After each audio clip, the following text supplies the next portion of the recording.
안녕하세요. 공감닥터 환원장 이주환입니다. 쌍꺼풀 수술은 굉장히 보편화되어 있죠. 하지만 부작용의 문제가 아닌 디자인의 불만족으로 인해 재수술을 여러 번 하시는 분들을 많이 보았습니다. 오늘은 그런 분들에 대해서 한번 이야기해 보도록 하겠습니다. 대부분 쌍꺼풀 수술을 하시는 분들은 무쌍인 분들이 눈을 더 시원하고 크게 예쁘게 만들고 싶어서 하시는데요. 단순히 거울만 보고 무쌍이니까 쌍수를 해야지 생각하시는 분들이 계시죠. 특히 쌍꺼풀 수술이 다른 수술에 비해 좀 더 쉬운 편이다 보니 첫 성형 수술로 많이 하시는데, 어린 나이, 특히 학생 때 처음 하는 분들은 자칫 걱정되는 마음에 인라인, 인아웃으로 좀 낮게 라인을 만들었다가 큰 변화가 없다고 생각해 다시 아웃라인으로 재수술을 하는 분들도 계십니다. 제가 경험한 대부분의 고등학생 환자에서 미성년자이기 때문에 부모님과 같이 오시는데요. 약 80에서 90%는 부모님은 쌍꺼풀 라인을 좀 더 크게 하고 싶어 하고 본인은 좀 더 자연스럽게 원하는 경우가 많습니다. 이유를 물어보면 주로 쌍꺼풀을 하고 온 친구들의 붓기가 있을 때 소시지라고 놀리기도 하고 어색하기 때문일 것 같은데, 회복 단계보다는 최종 결과를 생각해서 수술하는 것이 좋기 때문에 너무 낮은 라인을 원하는 경우 저는 조금 설득을 하는 편입니다.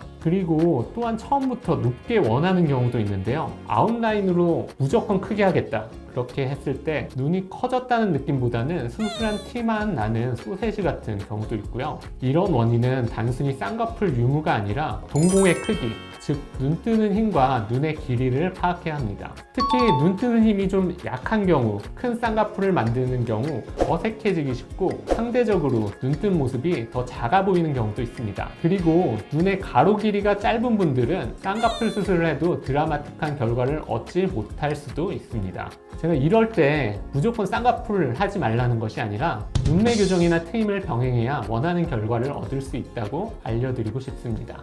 눈매 교정은 절개 또는 비절개 모두 가능하고, 눈 뜨는 힘이 달라서 비대칭인 경우도 교정이 가능합니다. 일반적으로 검은 동공이 다 보이는 것보다는 80% 정도 보이게 안검하수를 교정해주면 쌍꺼풀 라인과 잘 맞는 눈동자의 크기가 됩니다.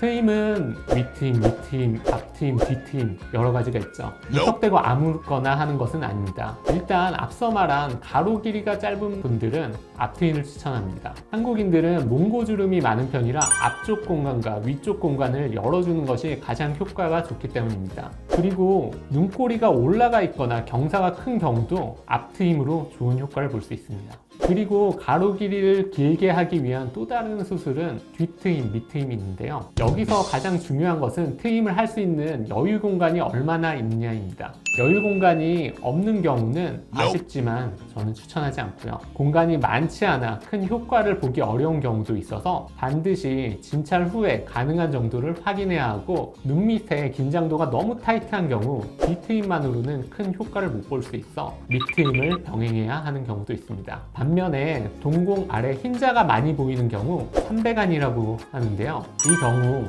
밑트임을 시행한다면 그런 현상이 심해져 과도한 우울한 인상이 될 수 있기 때문에 권하지는 않습니다.